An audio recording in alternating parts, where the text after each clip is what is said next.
السلام عليكم ورحمة الله تعالى وبركاته، متتبعيني الأوفياء. جديد ملخص مسلسلكم المفضل، مسلسل القدر، للحلقة التاسعة. تالا راح تنصدم أكتر وأكتر لما بتشوف زيد متعلق جدا بنور وعم يقعد معها ليل نهار. بالحلقة التاسعة راح تكتشف أنه هي ما علاقة بالطفل اللي ببطن نور، وأن أمه الحقيقية بالجينات هي نور، وهذا الشيء راح يشكل صدمة عندها، وما راح تسترجي تفتح هذا الموضوع مع نجوى. في حال فتحت هذا الموضوع مع نجوى ممكن نجوى تتخلى عنا بأي لحظة، لأن الأم الحاضنة والأساسية أصبحت هي نور، وهذا الولد راح يورث من عائلة نصر وراح يرجع لأمه مستقبلا، وراح تبقى عائلة نور غنية بسبب هذا الطفل.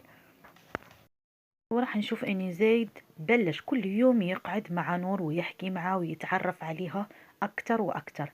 طبعا راح يبلش يحبها، لانه راح يكتشف انه هو كمان الطفل اللي ببطنها مو مجرد هي حاضنة، بل هي الام الحقيقية لهذا الولد.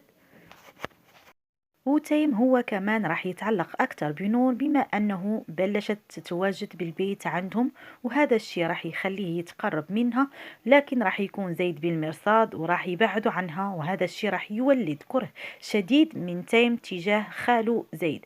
بتتوقعوا تيم حيتزوج نور بعد ما تخلص حضن الطفل اللي هو ابن زيد؟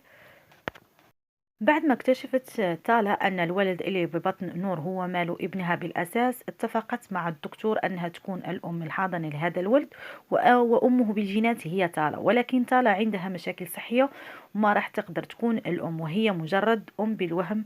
الأم الأساسية والحاضنة هي نور، وعشان كده تالا ما راح تحكي ولا كلمة، وراح تخلي نفسها انها ما بتعرف اي شيء، ما بتعرف الحقيقة، عشان ما يسلبوا منها الطفل.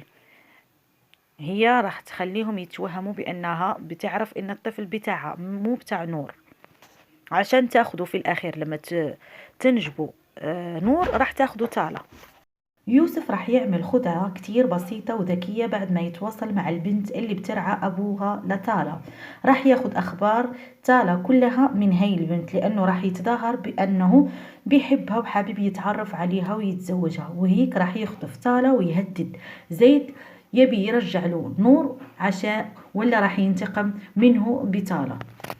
دائما تالا راح تتجسس على نور كلما بتتقرب من زيد، وراح تخاف على زيد أكثر وأكثر.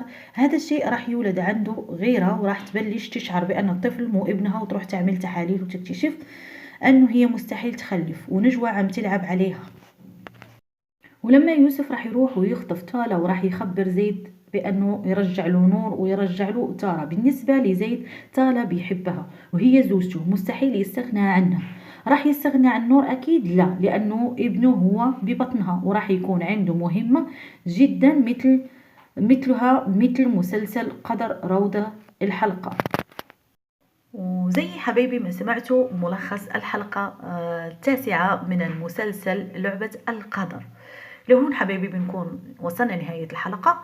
لا تنسوا يمكن أنكم تشاركوا معنا آراءكم، وكذلك تناقشونا آراءكم في التعاليق حول الحلقة التاسعة، وكل التوقعات اللي راح تصير في الحلقة التاسعة إن شاء الله.